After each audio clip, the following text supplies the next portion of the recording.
Kim won, Heather won. Who else won? Two of your friends won. Kim's granddaughter Tessa won. So, Daryl, man, we are a winning machine. it's on. So here's what interesting info for you. So Sam and I went to see the Odyssey. He liked it. I found it incredibly boring. It's kind of like reading the Odyssey back in school. It was tedious for me. He liked it. I'm glad. Better than Fast and Furious 12 or whatever. But it was boring. But there were so many interesting things that I thought people don't know. And one of the things that you should know about the Greek myths, right? They're gods and goddesses, and they came down and had half human monstrous babies and some good things. Well, that's all biblical, right? Genesis 6, we studied it last week in Sunday school. The fallen angels came down to earth and procreated with the women of earth. So these stories, and who did the Greek myths? Who was born first? The Titans, these giants, right? So the origin of the Greek myths, of their myth stories, actually comes from the Bible, right? So it's not like they made up these clever stories and the Bible just happens to be another one. No, there's an order to what happened in God's history and how humans have appropriated the stories. But here's a couple of things I thought were interesting. There was a constant theme. It was a very preachy movie about Zeus's law. We will follow Zeus's law. So what do you think Zeus's law is? It's basically do unto others as you do unto yourself.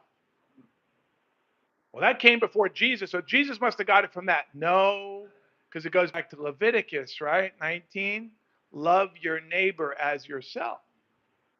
So there's another principle of Zeus that comes from the Old Testament. So I thought that was interesting. And they kept harping on this Zeus's law thing. Oh, it was like hitting you over the head with it. And here's another one.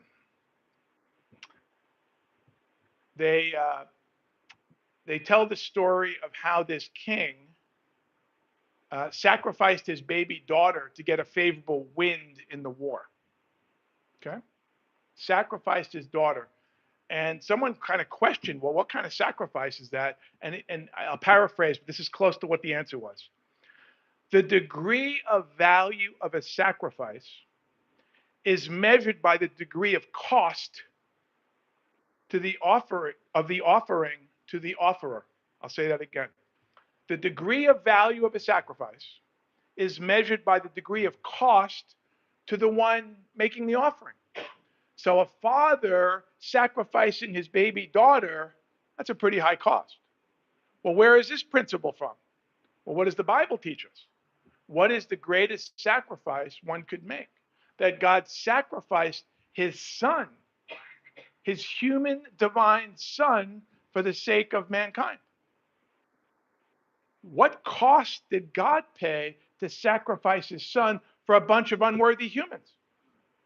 Man, that's a cost. So I came away from the Odyssey. I guess I had a lot of thinking during the movie because it was so boring.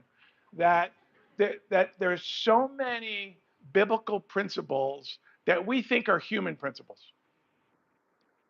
Zeus's law, yeah, that's the way man acts. We're just kind to one another. No, we're exactly the opposite, right? We're mean to one another and selfish and greedy. It's only by God's grace that our hearts are transformed and we learn to love our neighbor as ourselves, right? It's not the normal human condition. So I think that you could probably do a little bit of a biblical dissection or a biblical filter on the Odyssey and get a lot out of it. But I would wait for it to come on TV. It really wasn't very good. So welcome.